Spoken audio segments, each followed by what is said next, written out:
எமது சேனலை சப்ஸ்கிரைப் செய்து எம்மோடு இணைந்திடுங்கள். இலங்கையில் ஆயிரக்கணக்கான டெல்டா தொற்றாளர்கள் பலர் உயிரிழக்கும் அபாயம்.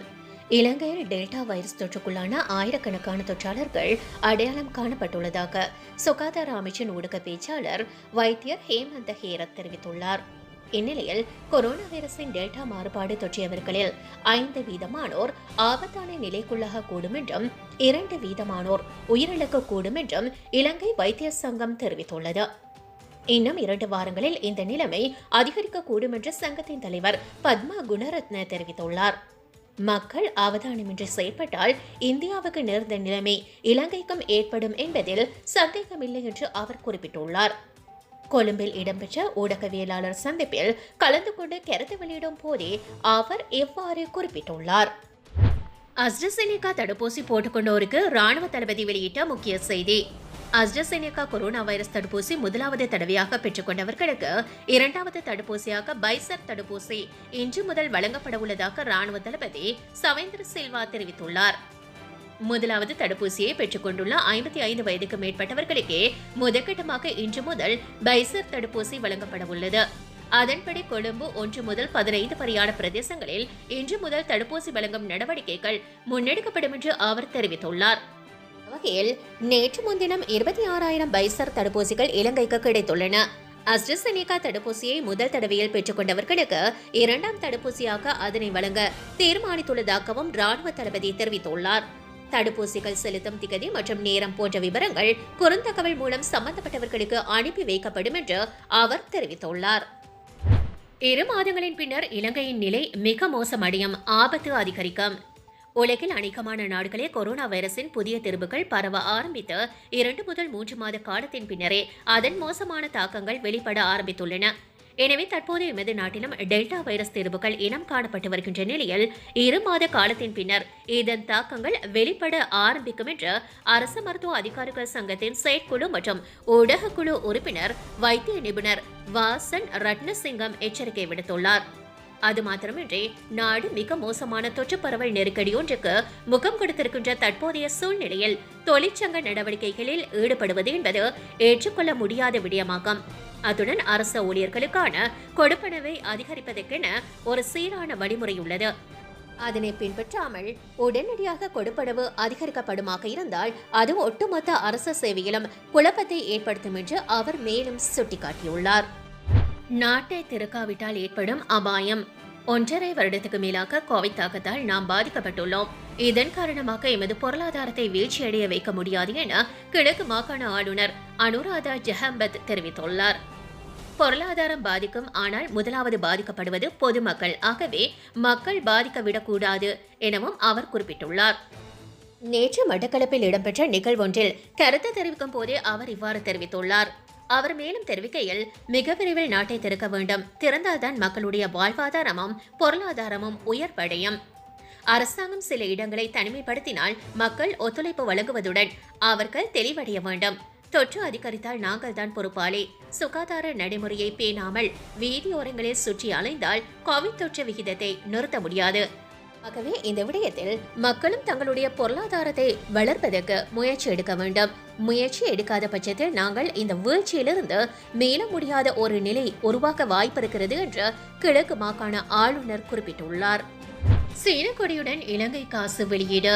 இலங்கை அரசாங்கத்துக்கும் சீன மக்கள் குடியரசுக்கும் இடையிலான ராஜதந்திர உறவுகளின் 65வது ஆண்டு நிறைவு மற்றும் சீன கம்யூனிஸ்ட் கட்சியின் 100வது ஆண்டு பூர்த்தியை முன்னிட்டு வெளியிடப்பட்ட புதிய 1000 ரூபாய் நாணயம் இலங்கை மத்திய வங்கியின் ஆளுநர் பேராசிரியர் WD லட்சுமணால் ஜனாதிபதி கோட்டபாய ராஜபக்ஷவிடம் வழங்கி வைக்கப்பட்டது. இந்த நிகழ்வு நேற்று பிற்பகல் ஜனாதிபதி அலுவலகத்தில் இடம்பெற்றது.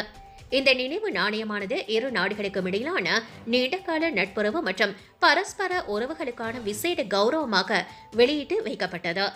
நாணயத்தின் ஒரு பக்கத்தில் இலங்கை மற்றும் சீனாவின் தேசிய கொடிகளுடன் தாமரை தடாகம் மகிந்த ராஜபக்ஷ கலையரங்கத்தின் முன்பக்க தோற்றமானது நாணயத்தின் மத்தியில் காட்சியளிக்கிறது. கலையரங்குக்கு கீழே பெரிய இலக்கத்தில் 2022 என கூறப்பட்டுள்ளது. அத்துடன் ஆங்கிலம், சிங்களம் மற்றும் தமிழ் மொழிகளில் இலங்கை சீனா 65 ஆண்டுகள் என்னும் நாணயத்தில் குறிப்பிடப்பட்டுள்ளது. நாணயத்தின் மறுபக்கத்தில் 1000 ரூபாய் மற்றும் சீன கம்யூனிஸ்ட் கட்சி என மும்மொழிகளிலும் குறிப்பிடப்பட்டுள்ளது. 500 தங்க நாணயங்களும் 2000 வெள்ளி நாணயங்களும் இவ்வாறு வெளியிடப்பட்டதாக மத்திய வங்கி அறிவித்துள்ளது. ஈழத்தமிழர்களுக்கு ஆதரவாக அமெரிக்காவில் தீர்மானம், இலங்கை அரசுக்கு எச்சரிக்கை. நீதி அமைச்சரால் முன்மொழியப்பட்ட திருத்தங்கள் தொடர்பாக எந்த பிரச்சனையும் இல்லை, எனினும் இவை சிறிய திருத்தங்கள் என்று ஐக்கிய மக்கள் சக்தியின் நாடாளுமன்ற உறுப்பினர் லக்ஷ்மண் கிரியல்ல தெரிவித்துள்ளார்.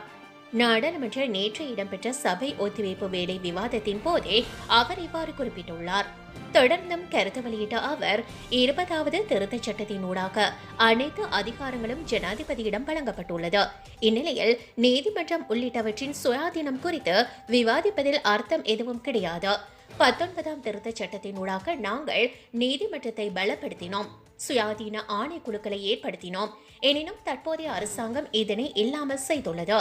இதன் மூலம் சர்வதேசத்தின் பகைமையை அரசாங்கம் சம்பாதித்துள்ளது. அரசாங்கம் பதவியேற்று 1.5 ஆண்டுகளில் ஐக்கிய நாடுகள் சபை, ஐரோப்பிய ஒன்றியம் மற்றும் அமெரிக்கா காங்கிரஸில் இலங்கைக்கு எதிராக தீர்மானம் கொண்டுவரப்பட்டுள்ளது.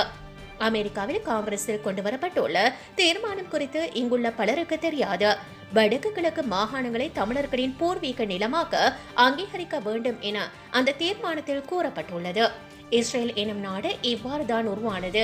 இந்நிலையில் அமெரிக்கா காங்கிரஸில் கொண்டுவரப்பட்ட தீர்மானத்தை சாதாரணமாக கருதிவிடக் கூடாது என்று அவர் மேலும் தெரிவித்துள்ளார். எவ்வித தொடர்பும் எமக்கு இல்லை, சஜித் கூறும் விளக்கம். பிணைமுறை திருடர்கள், மது கடத்தல்காரர்களுடன் எந்தவிதமான தொடர்பும் ஐக்கிய மக்கள் சக்திக்கு இல்லை என்று எதிர்க்கட்சித் தலைவர் சஜித் பிரேமதாச தெரிவித்துள்ளார். பிணைமுறைகள் பணத்துக்கு ஐக்கிய மக்கள் சக்தியின் எம்பிக்கள் யாரும் அடிபணிய மாட்டார்கள் என்றும் மக்களின் அபிலாஷைகளுக்கே துணை நிற்பார்கள் என்றும் அவர் மேலும் தெரிவித்துள்ளார். ஐக்கிய மக்கள் சக்தியின் எதிர்க்கட்சியிலிருந்து ஓர் மூச்சு நிகழ்ச்சி திட்டத்துக்கு ஏற்ப ஆரோக்கியமான நாட்டை உருவாக்கும் நோக்கத்துடன் சஜித் பிரேமதாசவின் எண்ணக்கருவை அடிப்படையாக கொண்டு நாடளாவிய ரீதியாக செயற்படுத்தப்பட்டு வருகின்ற ஜனசுய திட்டத்தின் 20வது கட்டமாக 23 மில்லியன் 20,000 ரூபாய் மதிப்புள்ள இரத்த மாற்று இயந்திரத்தை மன்னார் மாவட்ட மருத்துவமனையின் பணிப்பாளர் வைத்தியர் கே செந்தூர்பதி ராஜாவுக்கு நன்கொடையாக வழங்கி வைக்கும் நிகழ்வில் பங்கேற்ற போதே அவர் இவ்வாறு தெரிவித்துள்ளார். இந்நிகழ்ச்சியில் ஐக்கிய மக்கள் சக்தியின் சிரேஷ்ட துணைத் தலைவர் ராஜித சேனாரத்ன, தமிழ் தேசிய கூட்டமைப்பின் பாராளுமன்ற உறுப்பினர்களான எம்.ஏ. சுமந்திரன், செல்வம் அடைக்கலநாதன், கோவிந்தன் கருணாகரம், சாணக்கியன், ராசமாணிக்கம் உள்ளிட்டவர்கள் கலந்து கொண்டனர். கொரோனா பெருந்தொற்று காரணத்தால் பாதிப்புக்குள்ளாகிய மக்களுக்கு சுகாதார ரீதியாக நிவாரணங்களை வழங்கும் பொருட்டு ஐக்கிய மக்கள் சக்தியின் உறுப்பினர் குழு, அமைப்பாளர்கள், ஐக்கிய மக்கள் சக்தியின் வெளிநாட்டு கிளைகள், உள்நாட்டு வெளிநாட்டு ஆதரவாளர்கள் ஜனசுய கருத்திட்டத்தில் இணைந்து கொண்டு எதிர்க்கட்சியிலிருந்து ஓர் மூச்சு நிகழ்ச்சி திட்டத்தை நடைமுறைப்படுத்தி வருகின்றனர். நாளை நாடு தழுவிய ரீதியில் எதிர்ப்பு பிரச்சாரம். அரசு செவிலியர் அதிகாரிகள் சங்கம். அரசு செவிலியர் அதிகாரிகள் சங்கம் நாளை வியாழக்கிழமை நாடு முழுவதும் எதிர்ப்பு பிரச்சாரத்தை நடத்த முடிவு செய்துள்ளது. தமது கோரிக்கைகளை உள்ளடக்கிய வகையில் அமைச்சர் முன்வைத்த முன்மொழிவுக்கு நேற்று காலை கூடிய அமைச்சரவை ஒப்புதல் அளிக்காமையினை கண்டித்தே இந்த போராட்டம் மேற்கொள்ளப்பட உள்ளது. அரசு செவிலியர் அதிகாரிகள் சங்க தலைவர் சமன் ரத்னபிரியா இதனை தெரிவித்துள்ளார். பதவி உயர்வு மற்றும் ஊழியர்களின் நிலை தொடர்பான 2 அமைச்சரவை ஆவணங்களுக்கு இன்று ஒப்புதல் வழங்காமல் அது தொடர்பான தீர்மானம் ஒத்திவைக்கப்பட்டுள்ளதாக ரத்னபிரியா தெரிவித்துள்ளார். இதன்படி தமது கோரிக்கைகளை கருத்தில் கொள்ளாமல் புறக்கணித்த அமைச்சரவை முடிவு குறித்து தமது அதிருப்தியை காண்பிப்பதற்காக நாடு முழுவதும் எதிர்ப்பு பிரச்சாரங்களை மேற்கொள்ள உள்ளதாக அவர் தெரிவித்துள்ளார். எனவே இதன் மூலமாக பொதுமக்களுக்கு ஏற்படுகின்ற அசௌகரியங்களுக்கான பொறுப்பை, உறுதிமொழிகளை நிறைவேற்ற தவறிய அதிகாரிகளை ஏற்க வேண்டும் என்று அவர் குறிப்பிட்டுள்ளார். பொது சேவைகள் ஐக்கிய செவிலியர் சங்கம் ஜூலை மாதம் 2ஆம் தேதி முன்வைத்த 7 கோரிக்கைகளில் 5க்கு தீர்வுகளை உடனடியாக வழங்க ஜனாதிபதி கோட்டபாய ராஜபக்ஷ நடவடிக்கை எடுத்தார். எனினும் ஏனைய 2 கோரிக்கைகள் எதிர்வருகின்ற வரவு செலவு திட்டத்தின் போது நிறைவேற்றப்படும் என்று அவர் தெரிவித்திருந்தார்.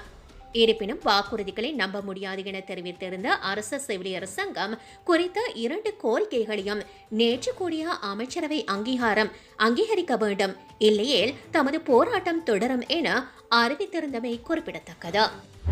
இலங்கையில் சீனாவின் ஆதிக்கம், இந்திய தூதுவருடன் மனோ தரப்பு சந்திப்பு. 13ஆம் திருத்தம், 16ஆம் திருத்தம், தோட்ட வீடமைப்பு, தொழிலாளர் சம்பளம், சீனா ஆகிய விவகாரங்கள் பற்றி தமிழ் முற்போக்கு கூட்டணி தூதுக்குழு இந்திய தூதுவருடன் பேச்சுவார்த்தை நடத்தியது.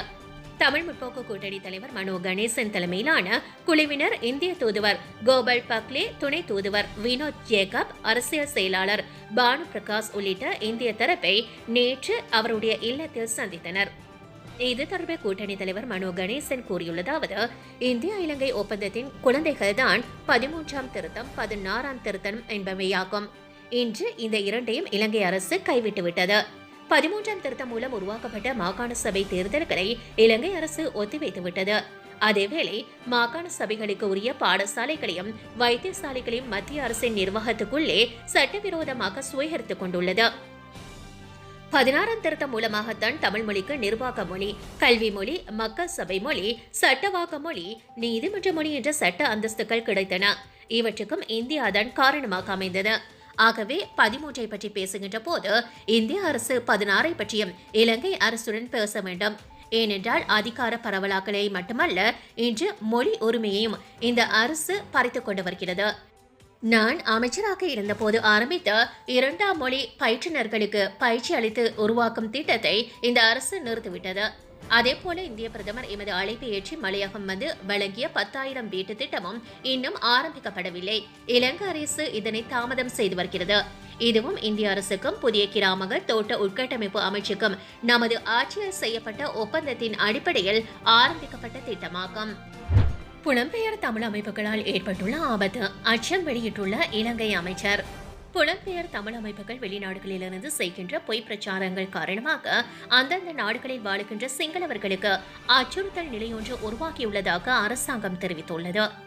இலங்கையில் இனப்படுகொலை இடம்பெற்றதாக கூறுகின்ற பொய் பிரச்சாரங்களை நிறுத்த அரசாங்கம் தலையிட்டு வேலை திட்டம் ஒன்று முன்னெடுக்க வேண்டும் என்று ராஜாங்க அமைச்சர் தயாசிறி ஜெயசேகர தெரிவித்துள்ளார். நாடாளுமன்றத்தில் நேற்று உரையாற்றிய அவர் இதனை குறிப்பிட்டுள்ளார். தொடர்ந்தும் கருத்து வெளியிட்ட அவர், இலங்கையில் இடம்பெற்ற இறுதி யுத்தத்தில் மிகப்பெரிய இனப்படுகொலை இடம்பெற்றதாகவும் அதில் தமிழ் மக்களுக்கு பாரிய அழிவு ஏற்பட்டதாகவும் 40,000க்கும் அதிகமான பொதுமக்கள் கொல்லப்பட்டனர் என்றெல்லாம் சர்வதேச புலம்பெயர் அமைப்புகள் பிரச்சாரம் செய்து கொண்டுள்ளது. இதற்கு தமிழ் தேசிய கூட்டமைப்பே அடித்தளம் போட்டு வருகின்றது. கூட்டமைப்பினர் இங்கு பேசுவதை கொண்டே பிரச்சாரம் முன்னெடுக்கப்பட்டு வருகின்றது. 3 லட்சம் மக்கள் நெருக்கடி நிலையிலிருந்து ராணுவத்தினால் காப்பாற்றப்பட்டனர். இந்த 3 லட்சம் மக்களையும் கொன்று குவித்திருந்தால் இவர்கள் கூறுவது ஏற்றுக்கொள்ள முடியும். ஆனால் ராணுவம் அவர்களை காப்பாற்றியது. இப்போது கனடாவில் இனப்படுகொலை வாரம் என அனுஷ்டிக்கும் நிலை உருவாக்கியுள்ளது. இதனால் அடுத்த பரம்பரை தமிழ் மக்கள் இலங்கையில் அடக்குமுறை இடம்பெறுவதாக நினைப்பார்கள். எனவே இவ்வாறான நடவடிக்கைகளை அரசாங்கம் நிறுத்தும் நடவடிக்கைகள் முன்னெடுக்க வேண்டும். தமிழ் அமைப்புகளின் இந்த செயற்பாடுகள் காரணமாக அங்கு வாழுகின்ற சிங்களவர்களுக்கு அச்சுறுத்தல் நிலையை உருவாக்கியுள்ளது. இது கனடாவில் மட்டுமல்ல, தமிழ் புலம்பெயர் அமைப்புகள் இருக்கின்ற சகல இடங்களிலும் இவ்வாறான செயற்பாடுகள் இடம்பெற்றால் அங்கு வாழுகின்ற சிங்கள மக்களுக்கு பாரிய அச்சுறுத்தல் நிலையொன்று உருவாகும். எனவே இதனை நிறுத்தும் நடவடிக்கைகளை முன்னெடுக்க வேண்டும். எம்மை நெருக்கடிக்குள் தள்ளி அவர்களுக்கு ஏற்ற வகையில் இலங்கையில் ஆட்சி முறை ஒன்றினை உருவாக்கிக் கொள்ளும் வேலை திட்டமே முன்னெடுக்கப்பட்டு வருகிறது என்று பாராளுமன்ற உறுப்பினர் தயாசிறி ஜெயசேகர மேலும் தெரிவித்தார். காணாமல் போனவர்களை கண்டறிய அரசாங்கம் எடுத்த நடவடிக்கை என்ன? சுமந்திரன் சபையில் கேள்வி. தமிழ் மக்கள் காணாமல் ஆக்கப்பட்டனர் என்பது மக்கள் கூற முன்னர் அரசாங்கம் உருவாக்கிய ஆணைக்குழுவே இதனை கூறியதாக தமிழ் தேசிய கூட்டமைப்பின் நாடாளுமன்ற உறுப்பினர் எம். ஏ. சுமந்திரன் தெரிவித்துள்ளார். நாடாளுமன்றத்தில் நேற்று குற்றவியல் நடவடிக்கை முறை சட்டக்கோவை சட்டம் மூலம் சித்திரவதை மற்றும் வேறு கொடூரமான மனிதாபிமானமற்ற அல்லது கீழ்த்தரமான நடத்துதல் அல்லது தண்டித்தல் என்பவற்றுக்கு எதிரான சமவாயம் சட்டம் மூலம் குற்றவியல் நடவடிக்கைகளுக்கு சட்டக்கோவை சட்டத்தின் கீழான ஒரு கட்டளை மற்றும் காணாமற் போன ஆட்கள் பற்றிய அலுவலகத்தின் உறுப்பினர்களுக்கான சம்பளம் மற்றும் கொடுப்பனவுகளை அதிகரிப்பது தொடர்பான விவாதத்தில் உரையாற்றும் போதே அவர் இதனை கூறினார். தொடர்ந்தும் கருத்து வெளியிட்ட அவர், ஆயிரக்கணக்கான பொதுமக்கள் காணாமல் போயுள்ளனர் என்பதை அரசாங்கம் அமைத்த ஆணைக்குழுவே கூறியது. 20,000 பேர் காணாமல் போனார்கள் என பரணகம ஆணைக்குழு கூறியது. உடலகம ஆணைக்குழு, LLRC ஆணைக்குழு என்பனவும் கூறியுள்ளன. மகிந்த ராஜபக்ஷ நியமித்த ஆணைக்குழுவே இதனை கூறியுள்ள நிலையில் இது குறித்து நீங்கள் கூற வருவது என்ன? பாதுகாப்பு படைகளிடம் சரணடைந்த 3000 பேர் காணாமல் போயுள்ளனர் என உங்களின் ஆணைக்குழுவே கூறியுள்ளது. உங்களின் ஆணைக்குழுவே இதனை ஏற்றுக்கொண்டுள்ள நிலையில் அவர்களின் ஒருவரை கூட கண்டறிய முடியாது போயுள்ளது என்றால் நீங்கள் பேசுவதில் அர்த்தம் என்ன? இறுதி யுத்தத்தில் ஆயிரக்கணக்கான பொதுமக்கள் காணாமல் ஆக்கப்பட்டுள்ளனர் என அரசாங்கம் அமைத்த ஆணைக்குழுவே தெரிவித்துள்ள நிலையில் அவர்களை கண்டறிய அரசாங்கம் முன்னெடுத்த வேலை திட்டம் என்ன? கொழும்பு 11 இளைஞர்களை கடற்படையினர் கடத்தி கப்பம் பெற்ற சம்பவத்தில் சிரேஷ்ட கடற்படை அதிகாரிகள் தொடர்பு பட்டிருந்தனர். அவர்களுக்கு விசாரணை நடத்தப்பட்டது. இறுதியாக இந்த வழக்குகளுக்கு என்ன நடந்தது? நீங்கள் தலையிட்ட வழக்குகளை மாற்றிவிட்டு இங்கு வந்து நியாயம் பேசுவதில் என்ன அர்த்தம் உள்ளது? எனவே இந்த சட்ட திருத்தங்கள் அனைத்துமே ஐரோப்பாவை ஏமாற்றும் கண் துடைப்பு நடவடிக்கைகள் மட்டுமே. இப்போதே காலம் கடந்து விட்டது. உண்மையாக அரசாங்கம் நல்ல நோக்கத்தில் இவற்றை செய்யவில்லை. ஐரோப்பிய ஒன்றியம் மட்டுமல்ல, முழு உலகமும் இதனை தெரிந்து கொள்ள வேண்டும். மனித உரிமை சட்டங்களை பின்பற்றுகின்ற உங்களின் செயற்பாடு உண்மையான ஒன்றல்ல. எனவே இந்த பொய்யான செயற்பாடுகள் வெற்றி பெறாது என்று அவர் தெரிவித்துள்ளார்.